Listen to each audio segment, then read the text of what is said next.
A very warm welcome to StudyIQ. I am Prashant Mawani and the date today is 8th October, and yes, today is Sunday. I hope you all are enjoying your Sunday. Dear friends, before moving ahead, please allow me to introduce all of you to our pen drive and tablet courses for different exams like SSC, Bank, UPSC and other government exams. StudyIQ provides you different pen drive and tablet courses, and the good thing about this pen drive and tablet courses is that they are designed by the best faculties of our country, so the quality that you are going to get in this thing is going to be top of the range. If you have any further question or query regarding it, all you have to do is give us a call on this number, and don't forget to check out studyIQ.com. On our site you will also find a latest UPSC test series which would be of your immense help if you are preparing for UPSC. Dear friends, today's quote or most important statement or a positive thing is, without your involvement you can't succeed. With your involvement you can't fail. What I see is it's about focus. Whatever we are doing, if we are not involved, if we are not giving our best in it, if we are not giving our complete self in it, then the success as well won't be there, right? Or even if we get something out of it, it would be in bits and pieces. It won't be a sort of holistic success or holistic result. So whatever you do, may you be studying or watching this video or doing any other things, try to give your best. Now with this note, let's see what we have got in the Hindu today. And dear friends, the first news that we have is pertaining to GST. We have talked about GST yesterday as well, and I told you this how the rates were decreased, that this picture was there yesterday in yesterday's Hindu. And the reason why I'm sharing this thing again with you guys is to remind you that this is how government is working, right? Earlier the biggest problem which was there in when it comes to government, it was the biggest problem, and when I'm saying earlier on, I'm referring to the regime of UPA government during the time of Manmohan Singh. The biggest problem at that point of time, or the business community were complaining that there is a sort of policy paralysis. What is policy paralysis? Is basically decisions are not taken and things are discussed for the longest period of time, and this is the thing that is something that is not, it is basically not giving a sort of right environment for the business community. So this was the biggest problem. At present, that is gone altogether. We know that Narendra Modi government is taking lots and lots of decisions, and we must say that decisions are not hasty as well. When we say hasty, the term hasty means that you are taking quick decisions and you are not thinking about it. That's not happening. And of course, any government, particularly government of India, is very thoughtful when it comes to coming out with any decision or coming out with any policy or any sort of change. And GST is something that is not only a sort of decision by central government. Of course, it has played a vital role, central government, but we know that the way GST Council is designed, it was passed with the help of a sort of constitution amendment. State governments have their representative in this GST Council. So, and all the decisions that are taken are also democratic. If there is any sort of clash between any particular members are not happy with any decision taken by GST Council, then there is in fact an option of voting. But it is a good example of cooperative federalism. I must say that we have not used this. There was so far there has never been a sort of need for using the voting system. Everything has been done with the help of consensus. So this is a good sign. And GST, as I told you, it was passed with the help of constitution amendment, and all the states have agreed with GST. So we can say that it was something that was required by the whole nation. It was given a green signal by all the most of the state legislative assemblies. And of course, central government was after it. It was seeking GST, and we know the benefits of GST as well, that it is going to make India, it has in fact made India one market, one nation, one market. Then you know that the formalization of economy will expand. We also know that the government will have more revenue. Earlier on, there was a sort of revenue was not coming in the hands of the government. It was eaten away by many different people in between.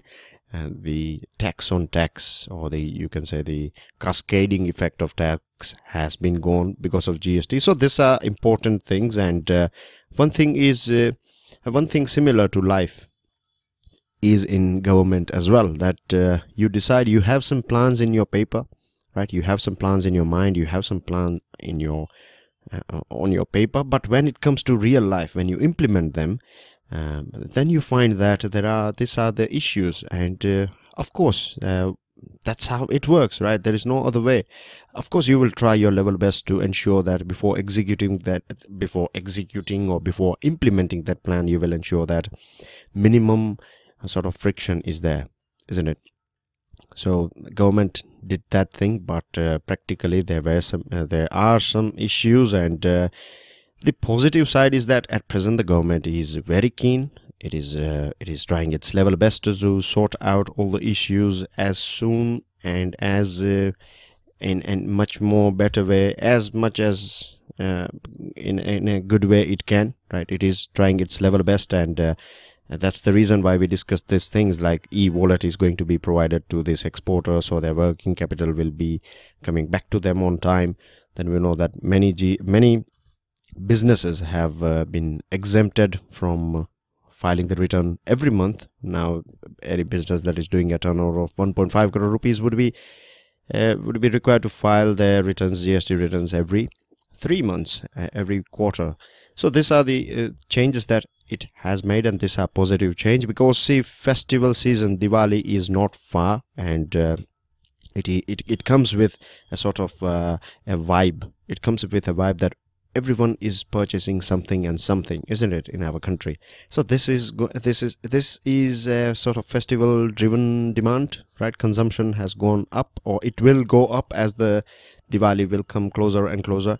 So this is the right time. When you reduce the tax, then of course people are going to purchase more things, and this is going to be a sort of, it will work as a kick as well. May it be in a small dose, but it will work as a kick for both businesses as well as the whole economy. So these are the steps that are taken so far, and of course Narendra Modi has appreciated the decision of GST Council. With this, dear friends, let's move on to another item, and this one is a very important topic that we are going to discuss in detail today. It is pertaining to Ukraine. Ukraine is a country that you can see on your screen. It is here, its capital is Kyiv, and you can see that it is surrounded by many other countries. You have Russia here, then you have Belarus, Poland, Slovakia, Hungary, Romania, and Moldova. These are the countries that are sharing border with Ukraine. Now, what has happened, or what is going on, that Ukraine's foreign minister is in India, and Ukraine has urged India to send India's peacekeeping force. Now, this peacekeeping force works under United Nations. We will talk about this thing as well, but let's talk about some other things, or let's see some other things regarding the geography or the map of Ukraine. Now, as I told you, you have many countries that are surrounding this Ukraine, and there is an important river here as well, and that is known as Dnipro. And many times in this part of Eastern Europe, you have many names that do stand with D, but you don't use the D, or you don't pronounce the D.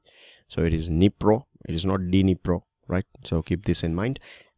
Anyways, moving on to another items. Here is a Sea of Azov, and you have Black Sea over here, right? So these three things are important. Keep this in mind. I will talk about this thing in detail as we move ahead. Now, we were talking about United Nations Peacekeeping Force. Now, first of all, let me tell you that United Nations Peacekeeping Force, the best way to identify them is their beret is of sky blue color, and you can see here this Indian troopers, Indian soldiers here, and we are contributing.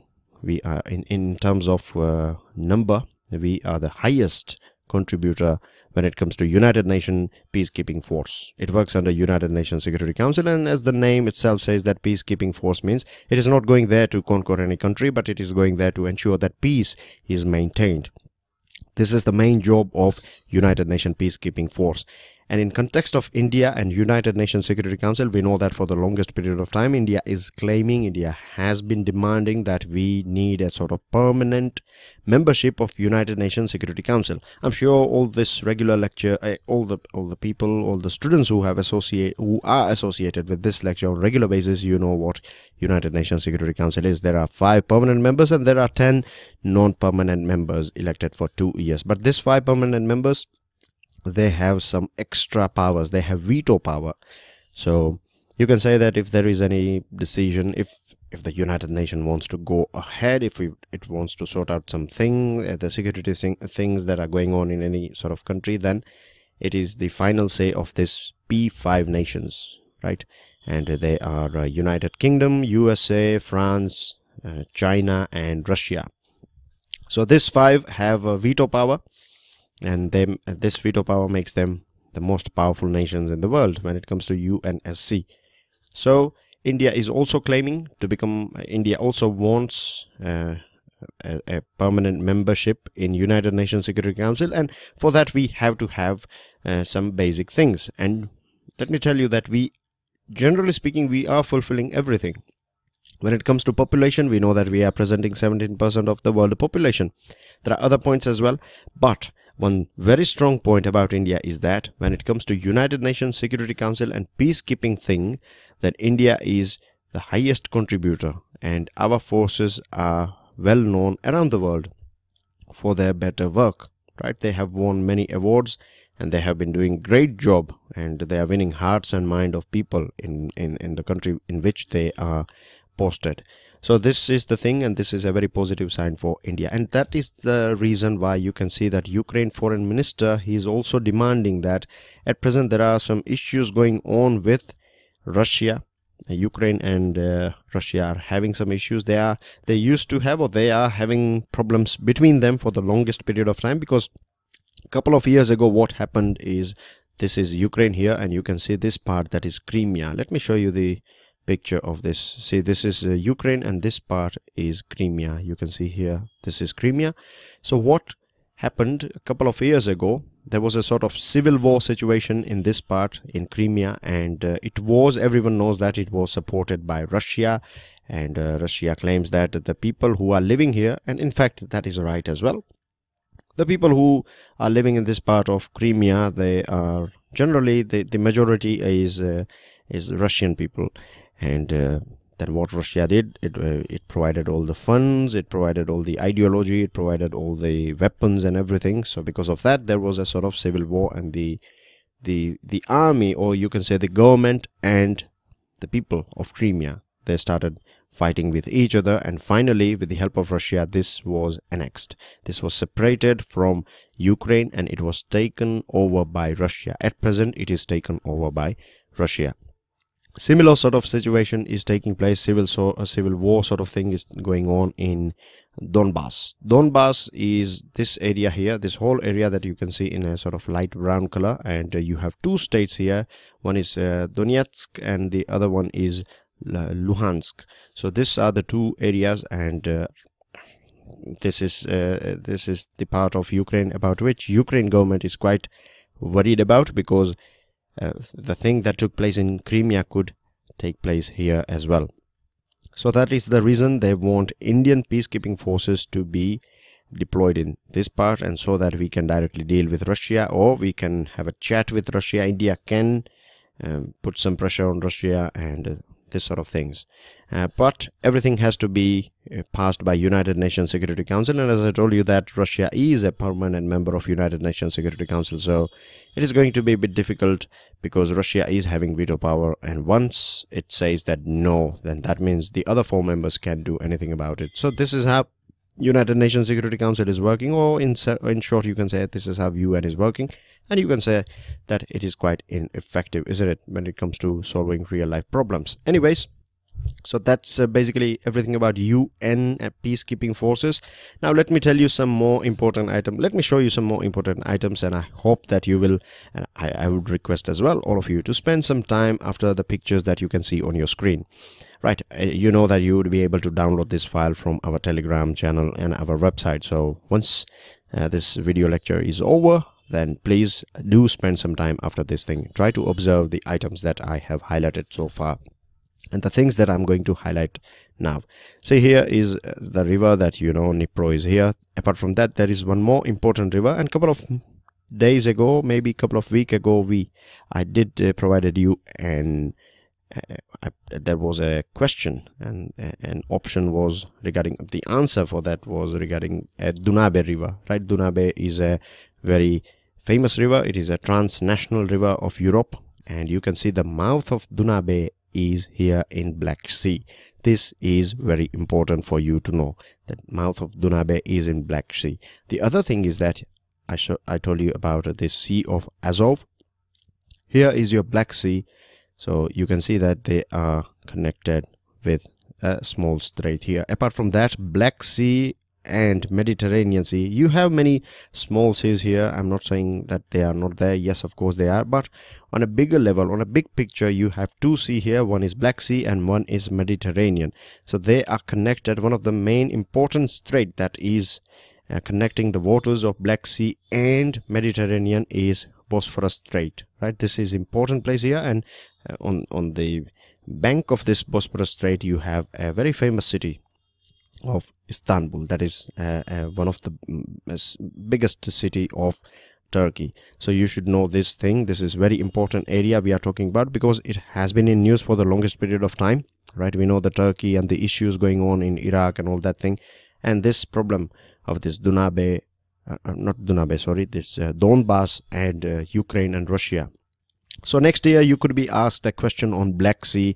They may ask you which are the countries that are not having its border with Black Sea. There could be a question about this Bosphorus Strait, whether it is connecting Black Sea or Mediterranean Sea. It could be different things. But what I'm saying is, do spend some time and do your revision as well. After 7 days and after 30 days, do go through this thing again, and I'm sure that everything would be fine. It all depends, as I told you, it all depends on your involvement, isn't it? It all depends how much you are going to how much energy you are going to invest after this thing. Then there is another item, and this is about Devdasi. Now remember, yesterday we were talking about superstition, isn't it? I told you the difference between superstition and religion. The things that you are doing or the things that you do that harm someone else, then that is superstition, and the things that you do that does not harm anyone else, then we can say that that is part of religion. And that's how religion should be, isn't it? It should not be affecting someone else. It should not be a sort of devastation for someone else. And this Devdasi system is a very horrid system. What happens here is that small girls, you can say 14-year-old girls, if they are not well or something like that, then they are sent to this village, and you have a sort of temple in a village, and then they are basically donated, right? I'm repeating again that these girls are donated to that particular temple, and then she's been donated here in that temple. But what happens is that she becomes a sort of prostitute, right? Everyone is taking advantage of this poor girl. So that this is a very horrendous or very horrid ritual, or you can say a sort of system. And this is taking place in this Andhra Pradesh and some parts of Andhra Pradesh and Tamil Nadu. And National Human Rights Council has taken notice of this thing. And of course, this will be eliminated, no doubt, because our country is a secular country. And one of the unique thing about our country is that if there are any problems with religion, if they are violating fundamental rights of people, then of course the government, the state can make necessary changes. This is the most beautiful thing in our country. So of course, this sort of system is definitely against. We can safely say that, we can say this thing with confidence, that this is a sheer violation of our fundamental rights. Then news from Rajnath Singh, or Home Ministry, and he met the Jawans, or the soldiers of RAF, right, or the officers and the personnel of RAF, that is Rapid Action Force. I'm sure you might have seen this blue uniformed guy, and they are the ones who, whenever there is a sort of riot or any sort of conflict situation within the city or within our country, then they are the ones who are going to respond first. That's why they get a name as well, Rapid Action Force. They work under, or this RAF is a sort of unit under CRPF. So remember this thing, and we also know that whenever it comes to this sort of CRPF, BSF and all these paramilitary forces, then it is the Home Ministry that is the in charge, right? Home Ministry is in charge of all these central paramilitary forces. So that is the reason why we find Rajnath Singh complimenting this personnel, and he has said that, and we have talked about this thing, but again this is something that is important, so it is going to be a revision for all of you. He has said that we have to use more and more technology. These forces need to use more technology, and there are many occasions in which they have to use some sort of force as well, but it should be prudent, it should be justified, right? It should be a sort of conscious and a calculated decision. It should not be done out of emotion or out of hate or anger. This is very important, because what happens is these forces are also part of government, and the citizens are as well part of government, isn't it? If we are, then the government is there. So it is like the government itself is beating their own citizens. So this is something not appreciated, or it is not a good scenario in any democracy. But there are some occasions where you have to use some forces, but that should be judicious or prudence. Apart from that, he has said that there should be some sort of psychological solutions to controlling all this different sort of riots and other things, rather than just using force. So it is more about paying compliment and motivating all these people. Moving on to another item, it is pertaining to UPSC, and there are some aspirants who are not happy about the Civil Services preliminary exam that took place in 2017. What they are saying is that many of the questions that were asked in this prelims examination, there were the options that were provided were not that straightforward, or they were not that clear, in the sense that there could be two answers of one question, and this is the thing because of which we were not able to pass this exam, because the key was also not provided, and still we don't know the clarification. Different sources say different answer, and there is a negative marking system as well. So many students have refrained themselves, or they have not selected that particular option, because there is a negative system, and if they leave that particular question, then they are losing 2 marks in competition. And if they answer a wrong answer, if they select a wrong option, then the loss is a bit bigger. So this is the thing, and we have to wait and watch. Basically 13th October is the date on which Supreme Court is going to decide about, or it is going to start hearing on this case.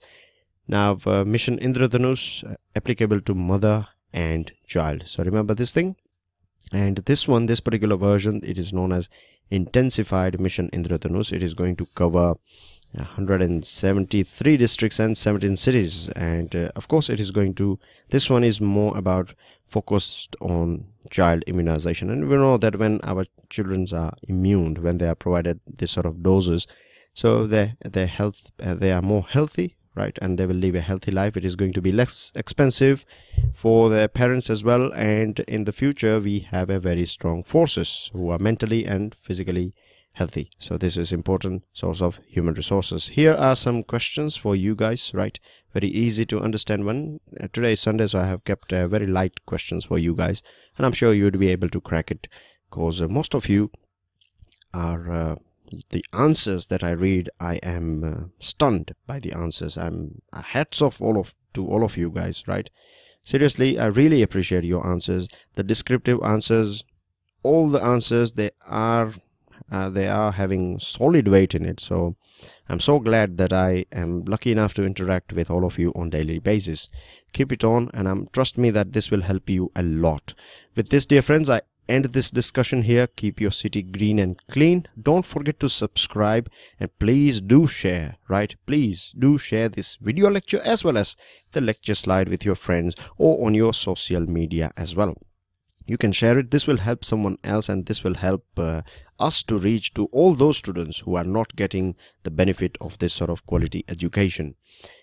Do give us your like if you have learned something out of it. I will eagerly wait for your comments. That means I will eagerly wait for your valuable comments as well as your answers. With this, I end this discussion. Enjoy your Sunday. This is Prashant Mauni signing off. I'll see you all soon. Take care. Goodbye for now.